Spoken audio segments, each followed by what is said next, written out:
Seguimos con más información y comenzamos esta semana con la noticia de la liberación de dólares para el sector de los importadores. Claro, estamos hablando de aquellas solicitudes que comenzaron en la era del gobierno de Javier Milei, que se va a dar en etapas justamente, y vamos a analizar en esta situación y en este contexto también qué pasa con las reservas del Banco Central. Está con nosotros Manuel Tagle, economista y presidente de la Bolsa de Comercio de la provincia de Córdoba. Manuel, ¿cómo le va? Buen día. Buen día, Rocío, ¿qué tal? No soy economista, soy contador, pero bueno, tenemos Lo parentesco corregimos, lo con los corregimos. economistas. Bueno, Muy bien. ¿cómo ves esta noticia, no? Esta liberación que se va a dar en etapas para el sector, como decíamos, también haciendo énfasis que son aquellas solicitudes enmarcadas, ¿no? A partir del 13 de diciembre, es decir, ya con la gestión del presidente Javier Milei. Bueno, creo que es lógico, inevitable, no podíamos seguir restringiendo digamos, el aporte de dólares que el Banco Central tiene que darle a los importadores para que realicen sus importaciones, no solamente de bienes de consumo, sino de bienes para producir, es decir, insumos para la industria, que estaba prácticamente paralizado con el gobierno anterior por una falta total de dólares debido a la brecha cambiaria, debido a esa política de intervencionismo del Estado permanente que ejerció el kirchnerismo y que generó estos desajustes, estos desequilibrios tan poderosos en la economía de la Argentina. En este momento lo que este gobierno ha hecho es comenzar con una especie de normalización de la entrega de dólares y tratar de que los importadores comiencen a tener la posibilidad de recibir dólares. Y por supuesto que esto se ha dado en un contexto en que comienzan a mejorar las exportaciones con la devaluación a 800 pesos el dólar y comienzan a reducirse las importaciones también por parte de los importadores con un mayor costo, ¿no? Bueno, esta semana es clave para eso que vos mencionás porque hubo cierta presión, ¿no? Respecto de la brecha. Sabía, digo, era algo que tenía en cuenta el gobierno que iba a suceder, pero tal vez antes de lo pensado. La pregunta es cuánto tiempo ese tipo de cambio va a seguir siendo competitivo para el sector también. Bueno, si me preguntás, a mí me hubiera gustado liberar el tipo de cambio, confiar en el proceso de contracción de la emisión de moneda, confiar en el proceso de contracción del ¿Qué gasto sería, público Manuel, y liberar reducir. el tipo de cambio? Bueno, liberar el tipo de cambio, que nosotros estemos, en vez de tener un dólar administrado de 800 pesos, tengamos un dólar que lo fije el mercado. Porque realmente vamos a tener luego, de acá a 1 o 2 meses, vamos a tener de nuevo una presión sobre el tipo de cambio para reajustarlo de nuevo. El ministro de Economía y el gobierno ha preferido, digamos, transitar ese camino que liberar el tipo de cambio, porque obviamente la liberación tiene mayores traumas en la medida en que no se logre estabilizar rápidamente el tipo de cambio. Claro. Y con el proceso inflacionario que nos dejó el gobierno anterior, con la gran emisión de moneda, el gran déficit fiscal, obviamente esto es complicado. Yo entiendo que han querido ser prudentes, pero bueno, ¿No presionaría más la inflación? y bueno, yo creo que puede presionar un poquito más la inflación, pero como te digo, si lo que se hace es adoptar medidas de contracción, de reducción del déficit y de emisión cero, como está sucediendo en este momento, que es lo que ha tranquilizado al dólar libre, creo que podríamos haber ido más rápidamente a una liberalización, porque siempre los dólares administrados y controlados generan desajustes digamos, en el proceso económico, en el proceso Claro. financiero y en el proceso de la balanza comercial, ¿no? Todo esto a costa de una recesión, ¿no? También, Manuel, todavía los sectores intentan posicionar sus pronósticos respecto de qué va a pasar en definitiva este año con eso. Bueno, indudablemente que parte del proceso de ajuste que tiene que resolverse y generarse en la economía argentina para frenar el proceso inflacionario, indudablemente que va a producir una recesión o una especie de enfriamiento de la economía.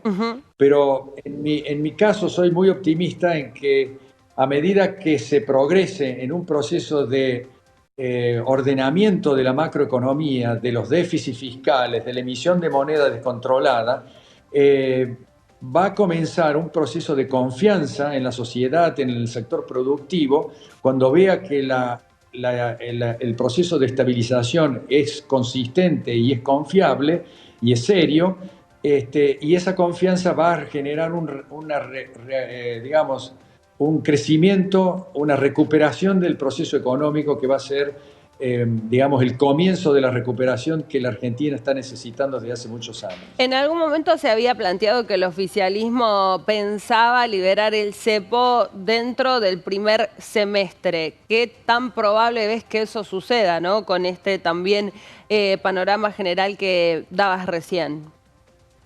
Yo creo que no se puede dilatar mucho la liberalización del sistema cambiario.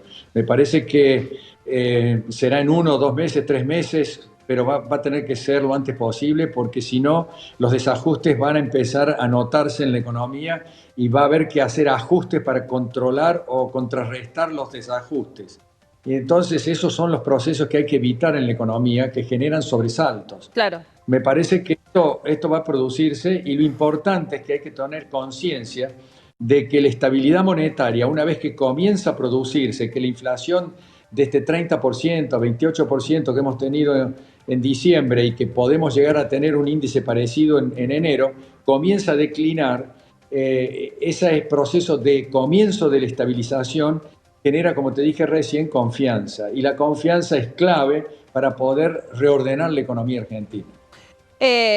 También se plantea lo que puede llegar a pasar, ¿no? Con las definiciones que da el Congreso respecto del proyecto de ley ómnibus. En algún momento el propio vocero presidencial, ¿no? Culpó justamente ese debate sobre la cotización de los dólares financieros, ¿no? Que esa incertidumbre en el ámbito político se estaba trasladando al económico. ¿Vos pensás que es tan lineal como lo dijeron desde el gobierno? Sí, indudablemente que el hecho de poner trabas, estas medidas de cautelares que interpusieron la CGT y ATE para evitar la reforma laboral, una reforma laboral que es absolutamente necesaria en un país que tiene que bajar los costos laborales, no los sueldos, no las remuneraciones, los costos laborales, es necesario para ser competitivos a nivel internacional y a nivel nacional las empresas.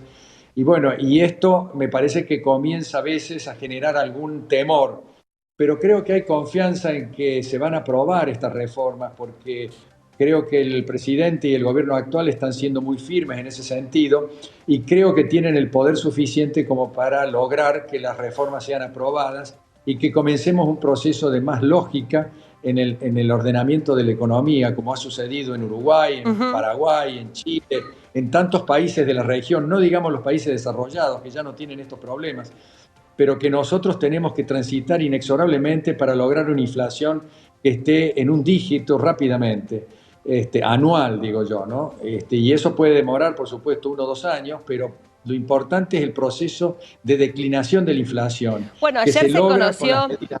el aumento de los precios mayoristas, ¿no? Hablando un poco de inflación, 54% para el mes de diciembre.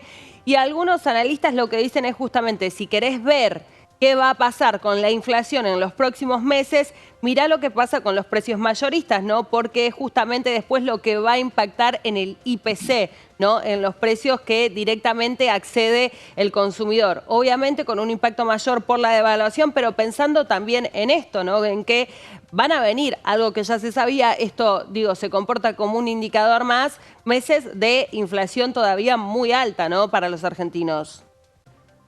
Sí, los precios mayoristas obviamente reflejan la tendencia que van a tener los minoristas al mes siguiente.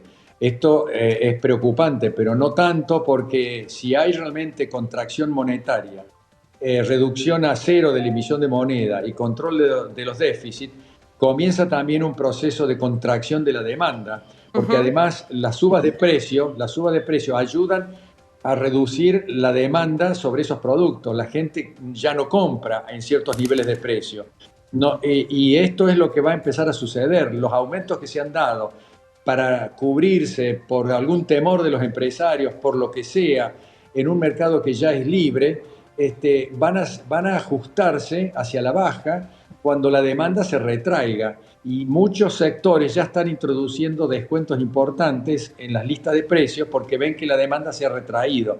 Y este es el proceso que hay que tener en cuenta también, no solamente el índice de precios mayorista, que la Sí, demanda comienza a retraerse. digo, la situación va a ser distinta para aquellos sectores que sí son indispensables, ¿no? Para la economía diaria respecto de, no sé, digo, por ejemplo, no sé, ocio o digo, toda la parte gastronómica y eso tal vez tarden un poco más, ¿no? En sentir eso que vos decís, Manuel, porque realmente, digo, las familias o la clase media hoy va a priorizar la economía cotidiana, también entendiendo que estamos cerca del inicio de un ciclo lectivo y lo que está pasando con los costos en particular, ¿no? De los útiles escolares, bueno, si uno los dolariza, realmente están muy caros respecto a lo que saldría en un país del primer mundo, algunas marcas en particular. Sin duda, Rocío, esos son realmente los sacrificios que vamos a tener que transitar en buscar precio, en saber que el desorden de la inflación genera desorden en el consumo. Muchos precios a veces no son equivalentes en un comercio o en otro. Indudablemente eso es lo que hay que comenzar a alinear para que todos los precios empiecen a converger hacia un precio más o menos uniforme y que no haya sorpresas por parte de los consumidores cuando van a comprar algo y comiencen a conocer los precios. En este momento nadie conoce cuáles son los precios de los productos que uno tiene que Totalmente. consumir. Y eso genera, no te digo un abuso, porque no es abuso, genera también una situación que hay que corregir, Los que los precios empresarios, relativos, ¿no? exactamente, los precios comiencen a alinearse y de esa forma se controle el proceso, empiece el control del proceso inflacionario. Es parte del proceso que te acabo de definir y creo que hay que pasarlo. También hay que ayudar a los sectores más vulnerables, indudablemente, Ujú. porque son los que más pueden sufrir. En este sentido, creo que el gobierno tiene que estar alerta con esto porque tiene que ser socialmente consecuente con este proceso. Bien. Pero tiene que ser inexorable porque si no, nunca vamos a llegar al proceso de estabilización que la Argentina necesita para iniciar un proceso de crecimiento y de recuperación económica que va a ser sostenible y consistente a través del tiempo, sobre la base de la estabilidad. Manuel, gracias como siempre por atendernos y traernos tu